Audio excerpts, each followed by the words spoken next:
ఇంట్లో మిరపకాయలు లేవు. తర్వాత తిరిగి కొందుకొని ముందు బయటికి రావమ్మా. ఏమిటయ్యా చూడు, మన సినిమా నిర్మాతల దగ్గర చిత్రం వచ్చింది. నిజమా? మన సావిత్రి ఫోటో నచ్చాయట? చాలా బాగా నచ్చాయని, మంచి భవిష్యత్తు గల అమ్మాయిని, అసలు ఇలాంటి అమ్మాయిల కోసమే చలనచిత్ర సేవ గొంతెండిపోయి ఎదురు చూస్తుందని రాశారు. భద్రం, మొత్తానికి సాధించావయ్యా. రా, నీ పెద్ద రాక్ష పండులో గింజలాగా చిన్న అడ్డొచ్చి పడిందమ్మా. ఏమిటయ్యా? అంటే పెద్ద ఇదే లేదనుకో. ఎకాయికి నాయక వేషం వేయాలంటే ఆ డ్రెస్సులకి వాటికి 5,000 కట్టాలి.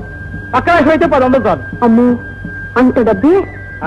పోనీ అమ్మాయి ఒకసారి తెర మీద కనిపిస్తే చూసిన వాళ్ళకి ఆశ కలుగుతుందేమో. 116 వేషం ఏదైనా ఉంటే ముందు వేయించకూడదు? ఏమిటమ్మా అంత పెద్దదాని ఇంత చిన్న ఆలోచన ఏమిటి? ఏమైనా సరే సావిత్రి హీరోయిన్ వేషం వేయాలి, అప్పుడు నేను కళ్ళు మూసుకుని నిద్రపోవాలి అంతే. అది సరే, నాకు మాత్రం ఆశ లేదటయ్యా. కానీ అన్ని వేలు ఎక్కడి నుంచి గుమ్మరిస్తాము అని. అదేమిటది? కృష్ణ తులాభారం. అవునా? ఆ కృష్ణుని తీసేసి సావిత్రిని కూర్చోబెట్టు, ఆ తులసిలను తీసేసి హేమను కూర్చోబెట్టు, అంతే సావిత్రి అలా పైకెళ్ళిపోతుంది. ఏమిటయ్యా నువ్వు అనేది? ఇదే తులాభారం ప్లాన్ అంటే. 5,000 ఎదిరించి మన హేమను పెళ్లి చేసుకోవడానికి ఒక కుర్రాడు సిద్ధంగా ఉన్నాడమ్మా. మోగదాన్ని ఎవరు చేసుకుంటాడయ్యా? అతను సంఘ సంస్కృతట. ఇలాంటి అభాగ్యులు ధరించడమే అతని జీవితాశయమట. మరి మీ మావయ్య? అబ్బా నువ్వు అనవమ్మా. రేపే పెళ్లి చూపులు, ఆ తర్వాత హేమకు పెళ్లి, మన చేతో డబ్బు, సావిత్రి సినిమా ఛాన్సులు. అలాగే.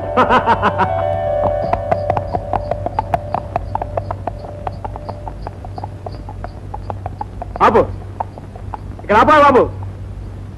రండమ్మా, మీరు దిగండి. అత్తయ్య చుట్టాలు వచ్చారు, రావమ్మా. ఎవరు? వదిలిగారా? రండి రండి. ఒరే భద్రం, ఏడు మావయ్య పిలిచావా? ఎవర్రా వాళ్ళు? అబ్బా అడిగావా? నీతో చెప్పా చేయకుండా తాంబూలాలు గుచ్చేసుకుని ముహూర్తాలు పెట్టించేసి ఆ తర్వాత నీతో చెబుదాం అనుకున్నాను. నా ప్లాన్ అంతా పాడు చేసావు మావయ్య. తాంబూలాలేమిటి, ముహూర్తాలేమిటి? నీకేమైనా పెళ్లి సంబంధమా? అవును, నా పెళ్లిడికి వచ్చిన 2 ఆడపిల్లలు ఇంట్లో పెట్టుకుని నేను ఎలా పెళ్లి చేసుకుంటాను అనుకున్నావు మావయ్య. నీకన్నా చిన్నవాడినైనా నాకు బరువు బాధ్యతలు తెలుసు. మరైతే ఈ తతంగంతా ఎవరికరా? చెప్పేదాకా వదలవు. మన హైమకి. హైముక? నువ్వేమో హైమకు తొందరగా పెళ్లి చేసేద్దాం అనుకుంటున్నావా? మా అమ్మకేమో హైమను కోడలుగా చేసుకోవడం ఇష్టం లేదు. మరి నాకు తప్పుతుందా? అందుకని ఓ బ్రహ్మాండమైన సంబంధం చూశాను. మన హైమ సంగతి అంతా చెప్పేశాను. వాళ్ళు దానికి ఒప్పుకున్నారు. అవన్నీ సరేరా, అబ్బాయి ఎలా ఉంటాడో ఏమిటో చూడకుండా చేయకుండా ఎలా ఒప్పుకోవటం? అతనికి సెలవు దొరకలేదట. అందుకని వాళ్ళ అమ్మగారిని చూడమని, నచ్చితే వెంటనే ముహూర్తం పెట్టించేయమని రాశాట. అదిగో ఆవిడే వాళ్ళ అమ్మగారు. ఒరే, ఇది పెళ్లిరా, బజార్లో కొనుక్కునే వస్తువు కాదు. నచ్చితే ఉంచుకోవడానికి, నచ్చకపోతే పారేయటానికి. ఏది ఏమైనా నేను కూడా అబ్బాయిని చూసి నాకు బాగా నచ్చితే గాని మిగతా విషయాలు మాట్లాడు. అమ్మాయి నాకెంతో నచ్చిందమ్మా. కుందన బొమ్మలా ఉంది. అదేనండి వదిన గారు, ఆ భగవంతుడు చేసిన మేలు. ఆ మాటలు లేని తనానికి తోడు పురుపిగా కూడా పుట్టిందనుకోండి, మా కడుపు కోత ఎలా ఉంటుందో ఒక్కసారి ఆలోచించండి. మా అక్క డాన్స్ కూడా బాగా చేస్తుందండి. మధ్యలో మా అమ్మే ఆపేసింది. లేకపోతే నన్ను కూడా మించిపోయేదే కదక్క. దానికి డాన్స్ నేర్చుకోవడానికి తీరికెక్కడదే పాపం. ఈ పంపులో యువతలసం పాపలు పెట్టేవాళ్ళు లేరు. ఇంటి చాకరీ చేయడానికే 24 గంటలు సాళ్ళం. ఆడపిల్ల కదండి, వంట పని నేర్చుకోకపోతేనా? వదిన గారు, వంటింట్లో ఏదో పిల్లి వచ్చినట్టుంది. పెడతానమ్మా ఆవిడ పిల్లి. వదిన గారు, మా హైమకి పిడకలు చేయటం దగ్గర నుంచి పిండి వంటల దాకా అన్ని నేర్పాను అనుకోండి. మంచిదే కదండి. మళ్ళీ వద్దు వస్తుంది. అన్నయ్య గారిని పిలిపిస్తే తాంబూలాలు పుచ్చుకుందాం. మా భద్రం మీతో చెప్పే ఉంటాడు.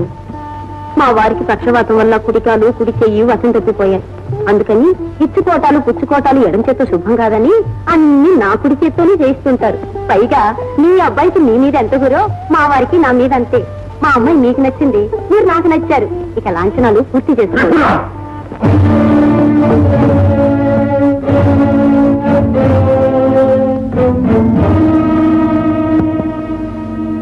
క్షమించండమ్మా, అబ్బాయిని చూడండి ఇంత తొందరగా ఒక నిర్ణయానికి రాలేను. మా వారికి ప్రతిదీ క్రమబద్ధంగా జరగాలి. అందులో అనుమానం పాలోక వీసిన ఎక్కువేమో, ప్రతిదీ సందేహమే. అబ్బాయి మీలాగే ఆజానుబాగువట. కనుముక్కు తీరు అచ్చం వదిన గారి పోలికేనటండి. త్రిపుర, అబ్బాయి అందగాడో అనాకారో తేల్చవలసింది నువ్వు నేను కాదే, ఆ కట్టుకోపోయేది. అది మోగదైనా దానికి ఒక మనస్సుంది, అభిరుచి ఉంది. ఏమైనా సరే అది కూడా కళ్ళారా చూసుకుని అవుననే వరకు నేను మాత్రం మాట ఇవ్వలేను.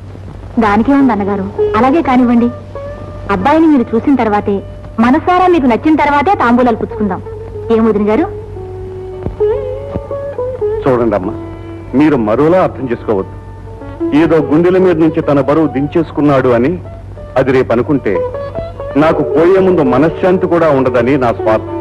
అంతేనమ్మా. మీరంతగా చెప్పాలా అన్నయ్య గారు? నేను ఆడపిల్లలగన్న తల్లిని ఆ మాత్రం అర్థం చేసుకోలేనా? హైమా, వస్తానమ్మా.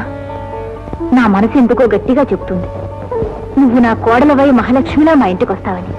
ఇదిగో, అంతవరకు ఈ చిన్న కానుక నీ దగ్గర ఉంచుకుని నీకు నచ్చింది కొనుక్కో అమ్మా. ఏమమ్మా ఇప్పుడు అవన్నీ ఎందుకమ్మా? అదేమిటండి, వదిన గారు ఇంత ప్రేమగా ఇస్తుంటే అందులోని శుక్రవారం పూట కాదంటే ఏ మర్యాదగా అవుతుంది చెప్పండి? అవును మావయ్య, నువ్వు కాదంటే ఆవిడ మనసు బాధపడుతుంది. కాదనకు, తీసుకో మరి. కొట్టను.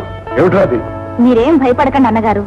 మా అబ్బాయి మీకు నచ్చని రోజున నా డబ్బు నేనే అడిగి మరీ తీసుకెళ్తాను, సరేనా? వస్తానండి. వస్తా కోడలా. ఒరే భద్రం, వదిన గారిని బస్ ఎక్కించురారా?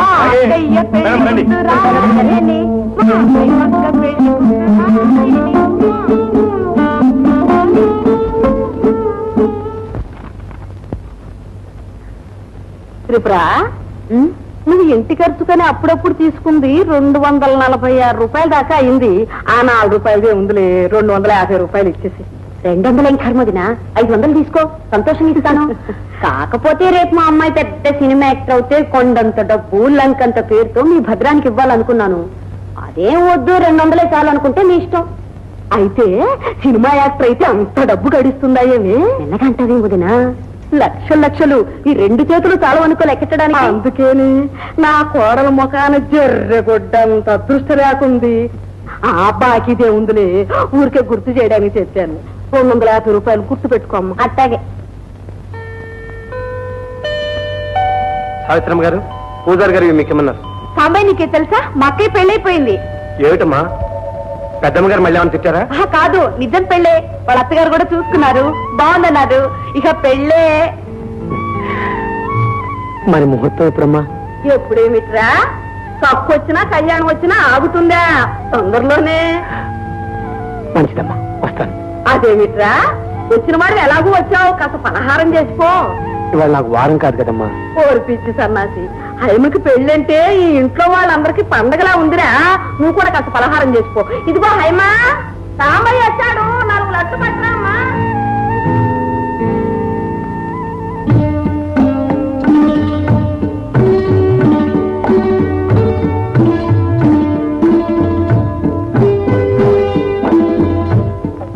ఇవన్నీ నాకేనా అమ్మాయి గారు?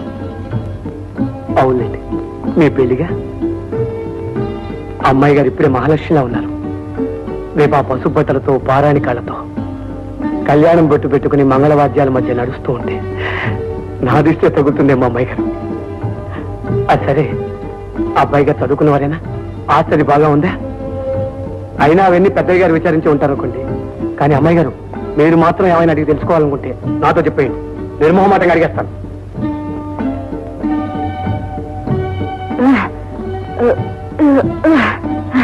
నిజంగా అమ్మాయి గారు, మీ పెళ్లి మాట వినేసరికి నేను ఎంత పొంగిపోయానో తెలుసా?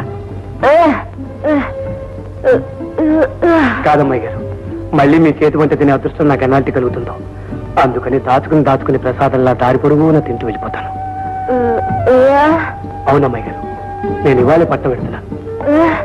6 నెలలుగా మీ ఇంట్లో పడి తిన్నవాడిని మీ పెళ్లికో చిన్న బొమ్మ తెచ్చుకోవద్దు. మీరు అడగాల అమ్మాయి గారు, దేవుడు అడిగాడనే కొబ్బరికాయ కొడతావా? చూడండి, పట్టణంలో నా ప్రతాపం చూపించి మీకు మంచి బొమ్మ తీసుకొస్తాను. కానీ మీరు మాత్రం నేను ఆ డబ్బు సంపాదించేంత వరకు ముహూర్తం పెట్టించకండి. ఏ అమ్మాయి గారు? వెండి మూలు కొనుక్కోవడానికి నువ్వే వెంకటాచలపతి పట్రా? ఉండి నిండా డబ్బు మునుగుతోంది, కొనడమే ఆలస్యం అనుకోవడానికి. నా డబ్బు నా డబ్బే అయ్యేవారు. గొంతెత్తి ఆసనాలు చేశానంటే లక్ష్మీదేవి గల్లు గల్లు అంటూ నడిచొచ్చేదు. సరే, పెళ్లిలో బహుమతిగా ఏ వెండి గ్లాసో ఏ వెండి పళ్ళెమో ఇవ్వాలనుకుంటారు గాని ఈ వెండి మొగలు కొని ఇవ్వాలని కోరిక ఏమిట్రా? మీకు తెలియని దేవుంది అయ్యవారు. హైమమ్మ గారికి గజ్జలంటే ఆరో ప్రాణం. పుట్టింట్లో ఆ గజ్జలు ముట్టుకోవటానికైనా నోచుకోలేదు. కనీసం అత్తవారింట్లోనైనా ఆవిడ కోరిక తీరుతుందేమోనని. సరే, పట్నం ఎప్పుడు వెళుతున్నావుట? ఇవాళ వెళుతున్నా అయ్యవారు. ఎందుకైనా మంచిది, నువ్వు నా దగ్గర దాచుకున్న డబ్బు ఇస్తాను, పట్టుకెళ్ళి.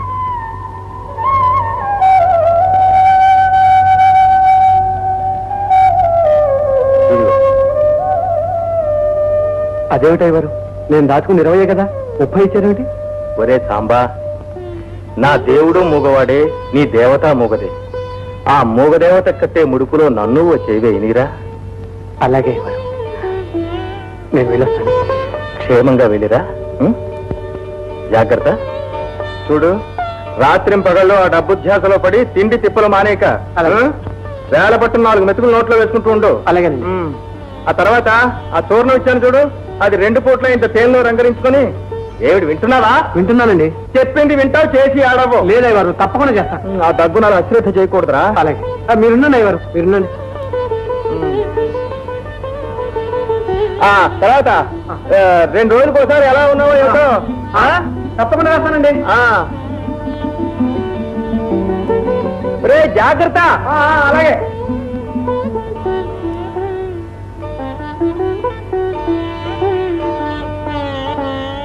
ఏమండి, వీటి ఖరీదంతా కొంచెం చూసి చెప్తారా?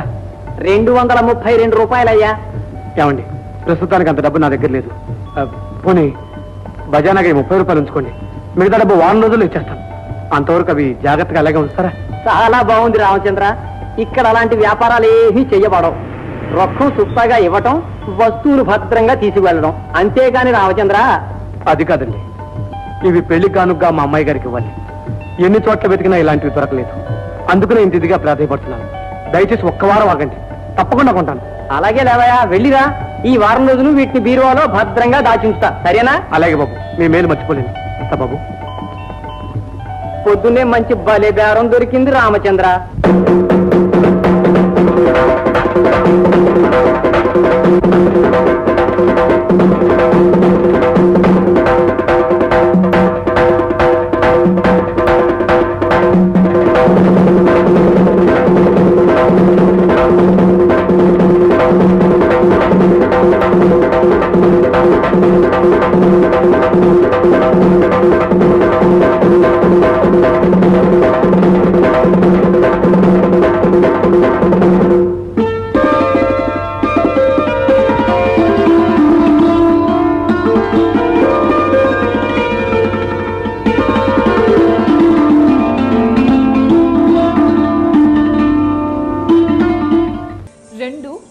చెరువులు పశ్చిమ ఆసియాలో ఉన్నాయి. వీటిని అక్కడున్న ప్రజలు ఈ చెరువుల్ని సముద్రాలు అని పిలుస్తారు. కానీ అవి మాత్రం చెరువులే.